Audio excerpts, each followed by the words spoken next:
Welcome to News in Context. I'm Gina Valeria. In this episode, we explore America's ongoing and persistent issues when it comes to race and social justice. In particular, how race can be weaponized, sometimes with deadly consequences.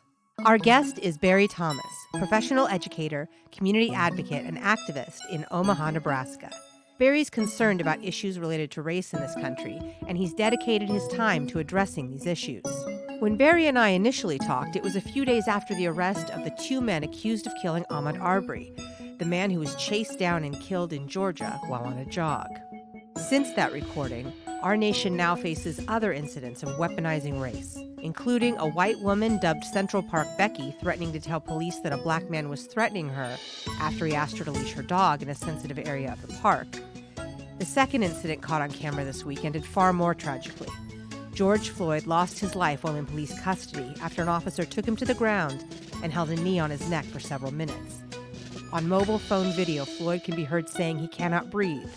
The officer didn't move, and soon Floyd was not moving either. Though these incidents happened after our interview, they are relevant to our discussion. This episode is part one of my interview with Barry Thomas, as we explore the role of cell phone video, social media, and media coverage of these incidents. Next week, we'll delve deeper into the soul of the U.S. and why these incidents and issues persist.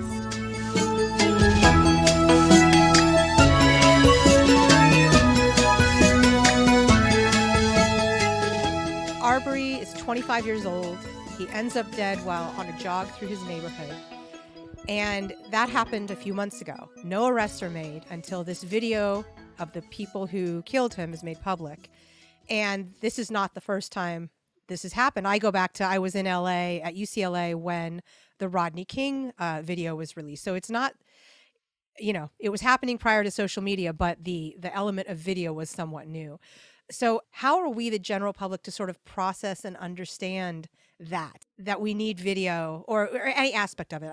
I'd love to hear your thoughts. The concern I have with Ahmaud Arbery, Trayvon, Rodney King, all the individuals in Omaha. We had Will Brown, who had been lynched in the the late 19 teens, and so you're making reference to social media and video and images, but to be honest with you, just tying a thread between all of these incidences in which, in my opinion, there's injustices being committed based off of race. This is more American than apple pie. And so my initial reaction when I saw it, it was troubling to me, not necessarily because of the imagery itself, but I have unfortunately seen multiple incidences that happen weekly, not as graphic, but people being pulled out of Waffle Houses, kids being dragged out of swimming pools by law enforcement or people that act in the name of law and order. My social media is constantly bombarded with images and video similar to that of Ahmaud Arbery. Again, not always as graphic and not always as volatile, in this case leading to the death of an individual, but still I was most upset about the fact of my reaction to it, which was, another one, another person, another individual to add to the long list of this country's history of the complete disposal of Black bodies. And so that part jarred me. My reaction to it jarred me more so than anything. And I don't know. I've been hearing and getting contacts from individuals that have been doing some things to mobilize around this issue, but it is no different. I know, to me, is on the same spectrum of what has now come to be known as Barbecue Becky, who was out of Oakland, that was causing a fuss when there were Black people that were barbecuing outdoors, and took it upon herself to feel that was wrong. Or there was another case, and it may have been in the Bay Area as well, to where some African American kids were trying to either sell water or lemonade on the streets, and a white lady or a white gentleman, I think it was a white lady in this case, called the police saying that they didn't have a permit to be selling selling water or lemonade, which is, something that all kids do, or a lot of kids do, just to kind of explore and tip their toe into entrepreneurship. So I um I see it along that same spectrum of just the policing of black bodies and the ability or the thoughts of some white people in our country to where they believe that they are endowed with this ability to take into possession the livelihood and, in this case, life of black people upon their whim. No, I really appreciate it, and so much I want to explore in just that statement. One, coming from the Bay Area, having grown up here, we're absolutely not immune to this. I think a lot of times we think, oh, well, we're very progressive here and we're enlightened, and clearly, you see examples of people in the Bay Area being part of this systemic policing of black bodies and this systemic deciding for oneself what should be done. So that's happening across the country. And you said you were jarred by your response. Can you explain a little bit more about what jarred you about your response and if you did anything about that? The context that I was in at that moment, right? I had been following and having conversations with my closest friends about just this backlash of people having to go without being in social spaces to protect the common good from COVID-19. It started off interestingly where one of my friends from college had sent me a meme. It was something along the lines of black people that had been incarcerated that were free, that were at home, and how comfortable that they were during the shutdown because they had been used to not being able to go anywhere. And so freed ex-cons or freed people who have been in prison at home, twiddling their thumbs basically like, what's the fuss about, as other people, other black folks were concerned about not being able to do this and that, right? And so the conversation kind of started from there. Then it turned into just kind of watching not just black folks respond to COVID-19, but just in general, the country started to have these protests, and marches on state capitals, and demanding that the country or that the states reopen. And just watching the indignation of the people that were protesting be so upset about, I can't get my hair done, so upset about I can't get my nails done, I can't go to the bar, all these liberties that are so trivial. But that's my perspective, right? So it's trivial to me. It's not a big deal to me when those liberties have been taken away from some folks, because my perspective is, okay, so what, right? I'm an asthmatic. I'm trying to stay alive. So if you shut down bars and people can't get pedicures and manicures or whatever, then if that's going to help my asthmatic life be a little bit longer, then yeah, shut it down. It's interesting to see people who don't necessarily feel like this is something that's going to be problematic for them, like just go crazy and be furious about such things that are so small to me. And so in the context of having conversations about who was the largest group of protesters, there's diversity within those crowds, but it's largely white folks that were up in arms, literally, about states being closed. I started having conversations with my friends about, man, why is it so difficult for these protesters to just kind of suck it up for a little bit just to get by? And a friend of mine, and so this is not my thought, but this is just how he explained it to me. He said, black bodies have been restricted in space forever. We're taught as black people how to, like, our mannerisms that can be perceived as aggressive, to avoid using those mannerisms, right? So if you're pulled over by a police officer, your hands need to be here, your eyes need to be here, your voice needs to be this, your body language in general, right? Your body is policed, and you're told not just on the micro level, but even like, this is your side of the city that you can live on, as opposed to all of the city.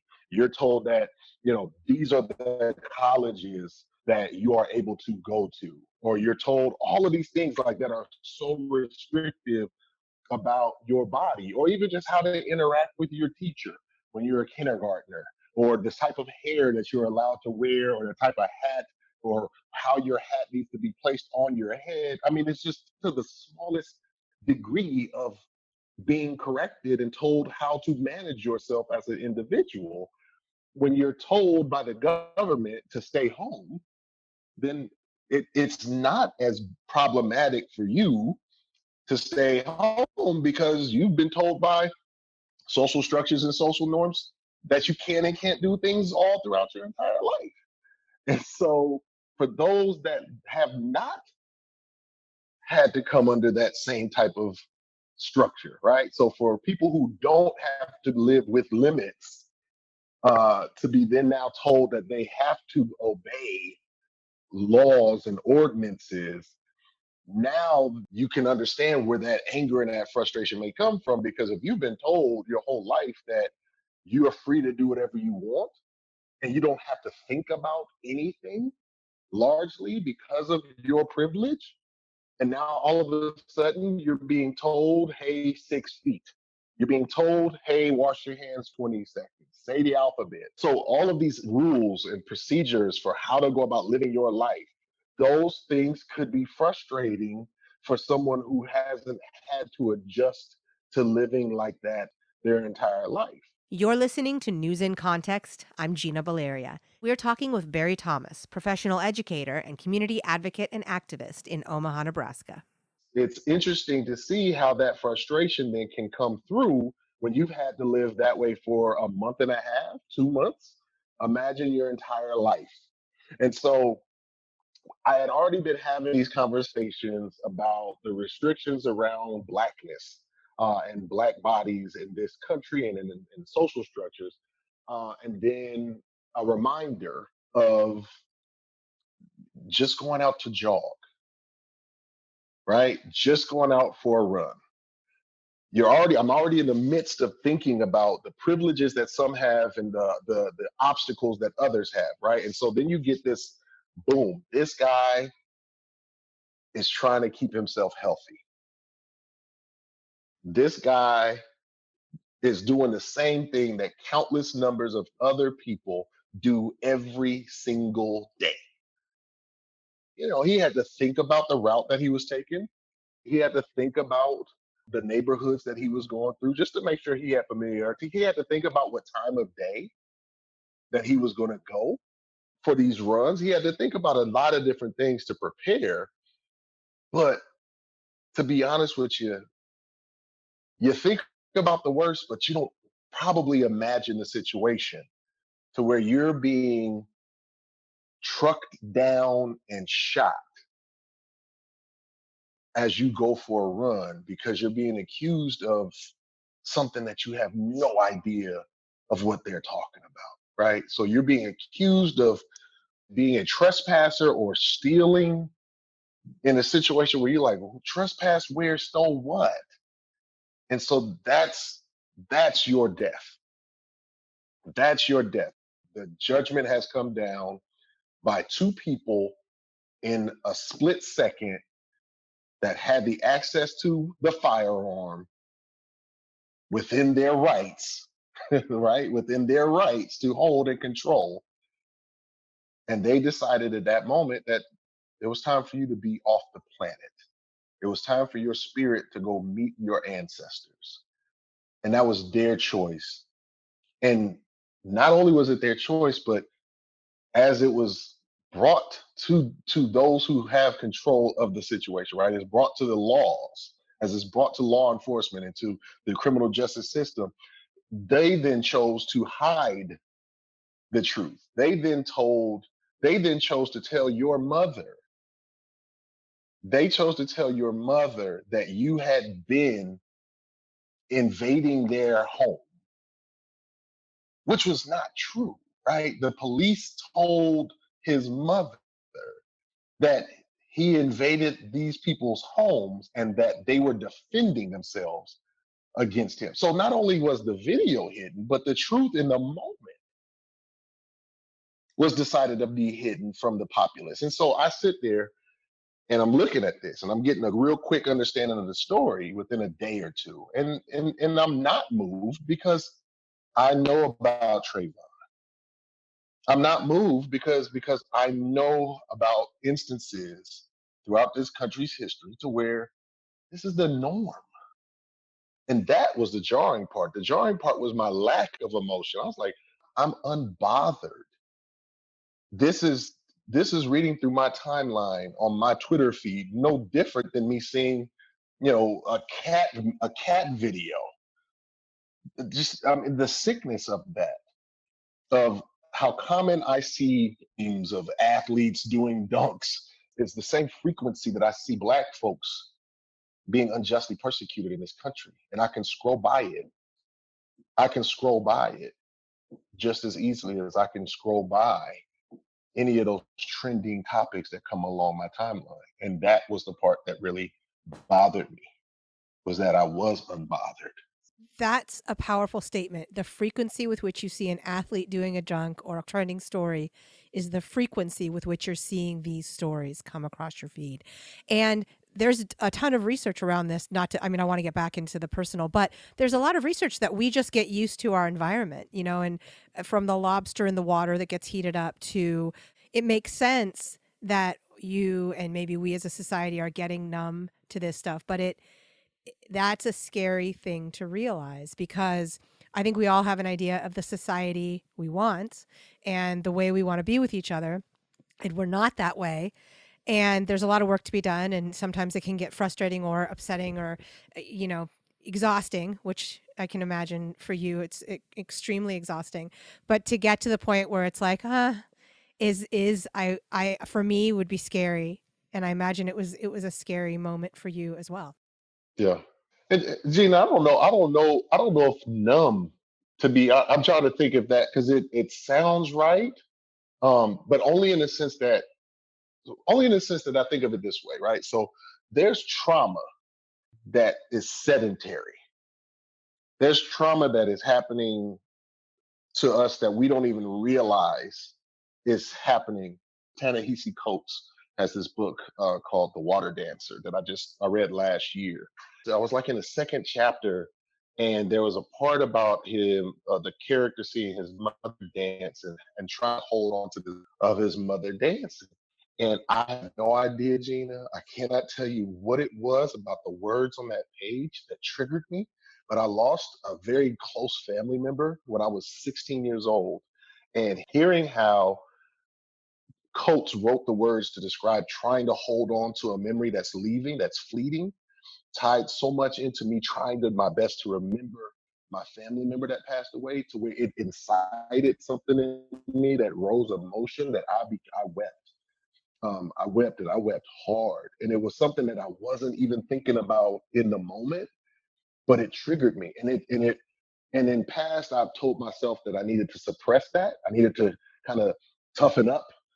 But kind of knowing and maturing over time, I realized and recognized that was something that I needed to deal with at that moment. And it was because it had been suppressed for so very long. And so that numbness, I think about when a limb or something goes numb, eventually the feeling comes back, right? So to say that I was numb at the moment, I think is accurate, because I think at moments there are rages, at moments there are emotions that are triggered that I may not have been upset at that moment. I might have been numb to it as I was going through the timeline on my Twitter feed, but I know that there's going to be a time where I'm not going to want to do something for the community. There's going to be a moment where I'm going to feel like, man, look, this is enough. But I know that at some point I'm going to recall the trauma of seeing that man shot in the back, and it's going to motivate me. It's going to put a fire in me to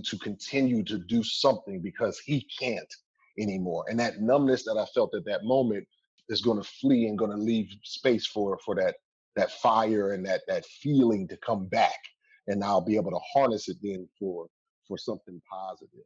I don't want it to seem like I was apathetic. There's something that I see and it resonates in me, but I just, at the time, it just, I couldn't call the emotion that it warranted, because like you said, there is a certain amount of capital, emotional capital that I can have within a certain day, and I got to be careful about how I go about using it. You brought up the civil rights movement and the very upsetting pictures of Emmett Till, and you're right, the bravery of Till's mom to open up the casket and show the world really led to this profound movement. And then, of course, the TV news showing the protests and how protesters were being treated in the South and all of that horror helped people find their outrage and helped us move forward a bit. So now we have many situations where video or pictures have been involved. In the Ahmaud Arbery case, there is a video. And it wasn't until this video was leaked that action was taken. So this video was instrumental in the people who committed this act starting to be held to account. And then I'm watching in the media and I've got this piece of media that shows my side. No, I've got this piece of media that shows my side. Everyone's using media to sort of jockey for position in the narrative. And so there's that piece of it. And then the other piece of visual media that I want to bring up because it fascinates me. There's been a lot of history about how people of color are represented in news stories, whether they're the victim or the alleged perpetrator.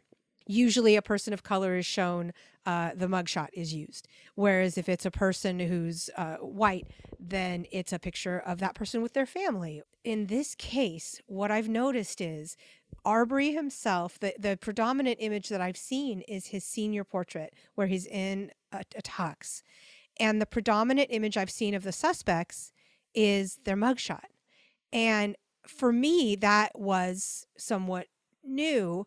And so I feel like progress is being made in representation. I could be totally wrong. I would just, in the case of justice being served, as well as the case of representation, I would just say, just wait a little bit. And the reason, It'll all go to hell. Thanks. well, and I don't mean to be, you know, uh, it's just the truth at this point, right? And to be, just thinking about you're saying that at least a little bit more of accountability has been held now to the individuals who murdered Ahmaud Arbery,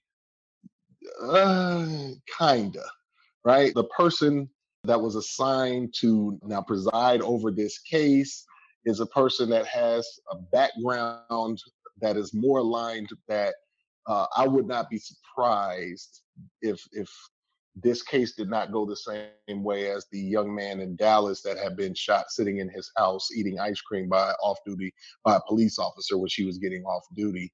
I wouldn't be surprised if a slightest of justice, if any, was done in this particular case, just because the system does what the system does. It may take a little bit for the system to do what the system's going to do, but it's built for a certain outcome. And then the same with media, as you say, the initial images that were coming in were of his senior picture and of the father and the son's mugshots. Just I think within the last couple of days, now the shoplifting that Ahmaud committed 3 years ago is now circulating. I say just give it its time to work itself out. I do see the value in what you just said, though. I absolutely see the value in how instantly the story was being told, right? It's who's telling that story, right? And so that's the other complexity of Mammy Till and Emmett Till's body at today is, you only had a couple of outlets for which the media was utilizing to convey messages. And today, and there was you know, journalism in those days. Monetary and commodities were a big part of commercializing television and things like that, but nowhere near to Super Bowl commercial ads like what we have today. And so there's added value in making sure that your customers are comfortable with the images that they see, so that your customers can continue to turn in so you can make those dollars off those commercials.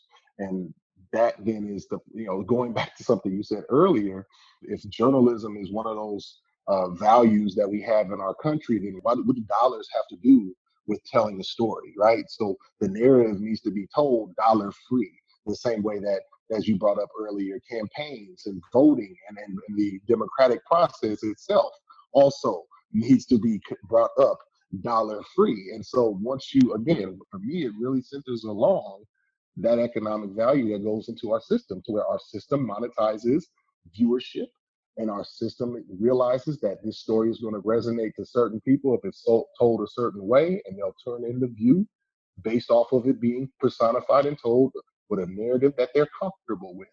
And it's the brave people in NPR, it's the brave individuals like yourself who are setting up podcasts that recognize and need the need to have multiple stories being told across context, that this is what is also needed in this time and in this moment, probably more so than ever. No, you're absolutely right. I will say a quick note, that media financial imperative has always been there. As a quick example, Edward R. Murrow on See It Now, he took down Joseph McCarthy, which is an iconic and amazing moment of journalism.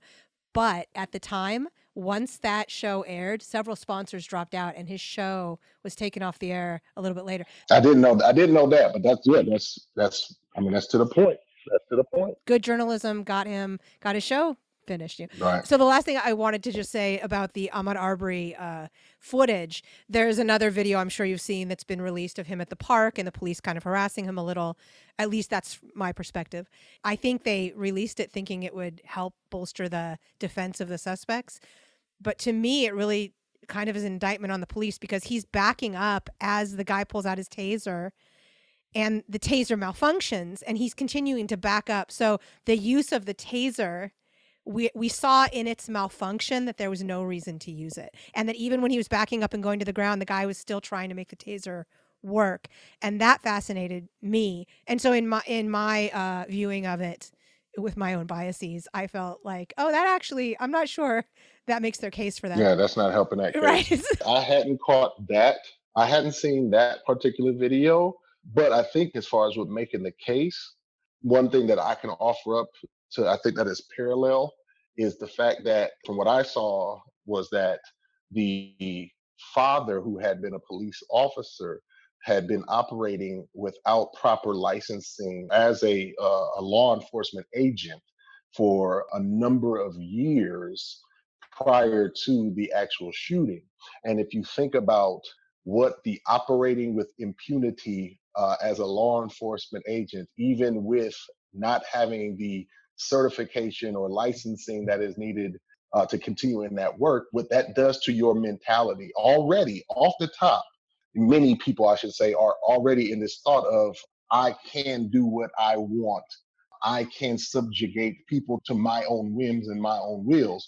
But you give somebody years of experience of working as a law enforcement agent without being held accountable for having appropriate licensing or certification, that in itself builds the case of why this individual felt at that moment he could chase down Ahmaud Arbery the way that he did, that he felt that he could pull that pistol out and act in a violent manner, but he believed to be his rights, not necessarily as a gun owner, but as a person who has worked in law enforcement, uncertified, unlicensed, or otherwise.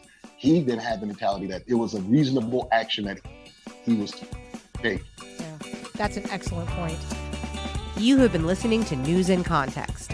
Our guest has been Barry Thomas, professional educator, community advocate, and activist in Omaha, Nebraska.